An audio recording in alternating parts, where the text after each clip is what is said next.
Welcome back. So for this video, I'm just going to be covering my least favorite NBA players. So for some honorable mentions, I just have players that have like shady pasts, like Karl Malone, Josh Giddey.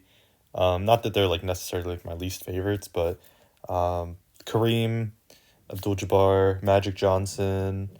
Um, I mean, there's a few other ones that like I might think of, and then some other players that just didn't play like great defense, like Carlos Boozer, Anton Jameson. I think that defense really matters, like Steve Nash.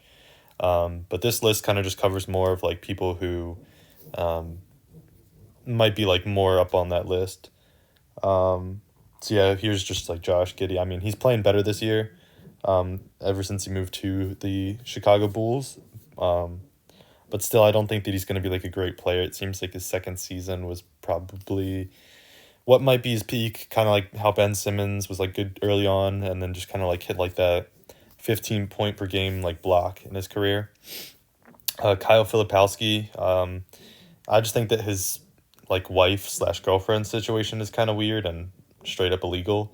But other than that, he's playing decent as a rookie this year, and I think that he has potential to grow and like be a great player, but it's just kind of like his background that it's kind of eh. Shaq, I just have Shaq on here just because I mean he seems like just like a soft person. Like if you like poke him too much, then he can't really take it, but he loves to dish it out. Other than that, like his free throw percentage was pretty low. Throughout his whole career, I mean, he could have been like one of the greatest all times if he would have stayed in like the same shape that he was when he was like 23 years old, like 22, 23 years old, and then just kind of built off of that. But instead, like he put on weight. I don't know, just didn't stay at like his peak athletically. Um, so yeah, I mean, he could have been probably the best player ever. I think that he could have won 7 rings, 7 Finals MVPs in his career. Um, but we know it didn't turn out like that. Um, yeah, so if he would have hit those free throws as well, I think that maybe he could have like another MVP or two in his career as well, maybe more. But it's like I think in 2005 when he was ending his peak, he lost like just very marginally to Steve Nash, and I think if he would have just made those extra free throws, had like another like 2 or 3 points per game, he would have won it. Um, and then also that would have led to his team winning more. But Jimmy Butler, I just think he is kind of like short tempered. I mean, I think he's a great player, but he's been like shown to like kind of screw over franchises just because he doesn't agree with them.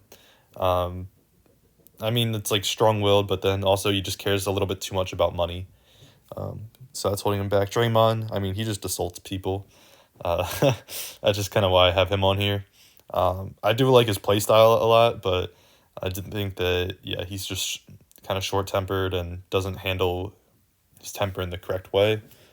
Clay, um, I mean, he plays fine. I think that, you know, he's very important to the Warriors. That's another thing. Like, I didn't really like the Warriors from like 2013 or 2014 through like up until like 2022 maybe, and I still don't really like them, but yeah, so that's another reason that they're on there. But yeah, and Clay whines a lot. Tony Parker, I just don't like him just because I mean he had to leave to get more money, and then it's like he was basically already out of the career, out of his like out of the NBA, and he just had to like leave the Spurs instead of like playing there his whole time. I think he also like stole somebody's wife. I know that happens a lot like behind the scenes and just like infidelity, but I mean he made it more public. Jamal Murray, I think he's just kind of overrated. He's supposed to be like a playoff riser, but then like in the playoffs, like that was just basically when they won that like 1 year, maybe like year and a half that he actually did that. Everybody's like, oh, he's an all-star, but he really hasn't put up the numbers yet. And then also, during like their Timberwolves match last year, he like threw stuff on the court, which didn't get called, which was just kind of ridiculous. Bill Laimbeer, just kind of known to be like kind of like Draymond, where he just like tries to hurt people on purpose through fouling them and like taking them out. So I just don't really like that. Jason Kidd, just because his domestic violence issues in the past, and then also I don't know. I think he is just a little bit overrated as a player.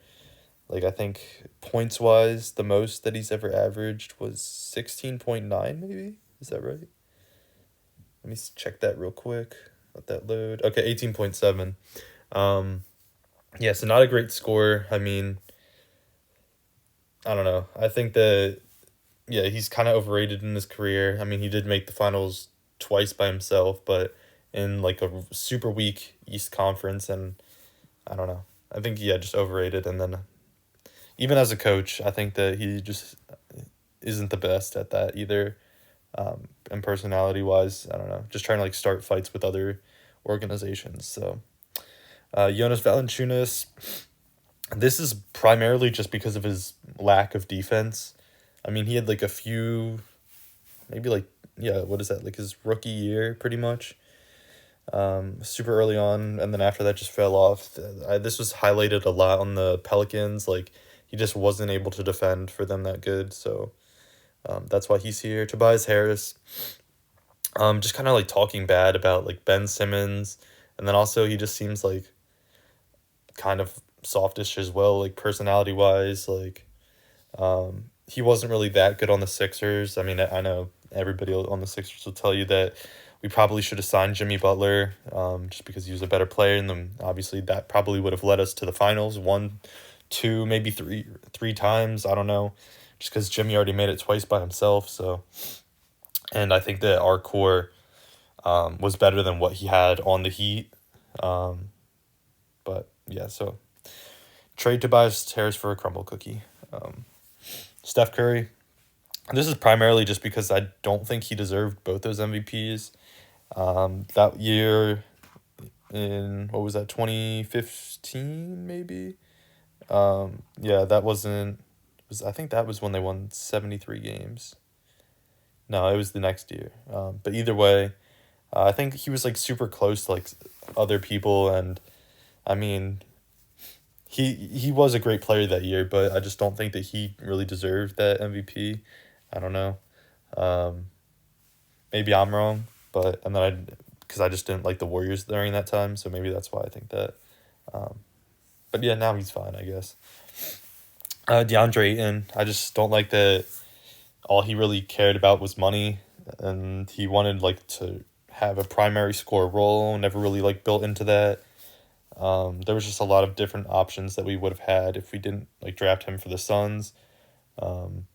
Yeah, kind of being like soft, and then also like missing that, like, I think it was a game-winning dunk or something when Giannis blocked him. So it's a shame, but Brooke Lopez and Robin Lopez, they're just the Hamster brothers. Nothing. They actually seem like really nice people, but I don't know. I'm just not a huge fan of them. Yeah, Robin was like barely a starter, but Giannis, I'll come back to him. John Morant. I just think that like his recent, or not like recent drama, but just kind of like personify a different part, or like of who he wants to be, like versus like who he actually like grew up to be. I think that like playing in Memphis probably did change him a lot, and then also the same thing with like Zion. Like, I think both of them had the peaks of their career so far, like in their like second or third year, and then they've just kind of like dipped since then. So I think that they really just need to like shoot back up there, because they could both average like 28, 29 points per game, be these MVP caliber players, but neither of them have really lived that up to that expectation, just from missing a large amount of games. Their team switching a lot. So I think that once they're back to being like their peak self, stable environment, Zion's issue with the food and like his baby mama or whatever, and then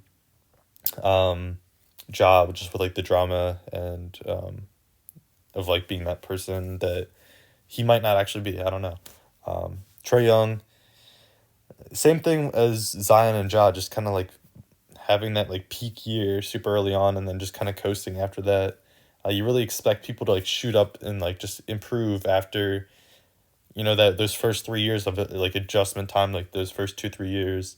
But then they've been kind of like just peaking in that time, and then they're still like great all NBA players since then, but just not really going past that. or even like reaching what they were at. Um, Giannis, this is primarily just because I don't think that he deserved the DPY in 2020, and then also in 2019 I probably would have had James Harden over him. Um, and then also in the finals I would have wanted the Suns to win, but I mean he's still a great player. I do like that he plays defense. He does have like a one-sided game because he's not a great shooter. Um, yeah, I mean does seem also like a really nice person, but I think we just have different like types of humor as well. Um, so that's just like the main reasons that I don't like Giannis. Nikola Jokic. This is pretty much because I think that I'm gonna make another video about this, but just giving people MVPs before that they're actually deserving fully of an MVP. I mean, Jokic had those 2 really good years, but I probably would have given those to either Giannis or Embiid those years. I'm just gonna look at LeBron real quick because I want to see when he won his first MVP. But yeah, that's just like I feel like we're giving people MVPs too early, and then voter fatigue is hitting now. Um, let's see, LeBron was 24. Yeah, like you're telling me LeBron wasn't an MVP caliber player past 2013. Like I think that he probably had 5 more years at least, maybe like 7 of being like an MVP caliber player after that. So it's just like voter fatigue. I mean, then again, LeBron, I'll make another video about that as well, that LeBron missed out on opportunities to contend more because of his decisions. But I think that Jokic really could have won the MVP over Embiid in 23. He could have won in 24. And even this year, he could possibly win over Shea. I mean, I have Shea over Jokic just because voter fatigue. Like, these years that they're in their primes. But other than that, who was this? Luka Doncic. I'm not a huge fan just because his fans are kind of annoying. How they always, like, say, like, oh, Luka is, like, Devin Booker's father or whatever, even though Devin Booker actually has won more games over Luka Doncic. But and then yeah, he just whines a lot, doesn't play a good defense. And then least favorite, Sabonis, just because you're center, you're supposed to play defense. I'm pretty sure Derek White averages more, like twice as many blocks as he does, and I think I could honestly average more blocks than Sabonis does, and he's 6'10", in the NBA. So I don't know. I just think that you're missing this primary part of your game. You're completely just offense, like an offensive player. Like I'd rather take the dip in Sabonis, maybe averaging like 3-4 less rebounds, maybe like 2 less points, just if he would actually play defense. Like he would be such a better player. You can't build around a person like this. So that's my takes. I'll make the other 2 videos like I said, and catch you back on the next one.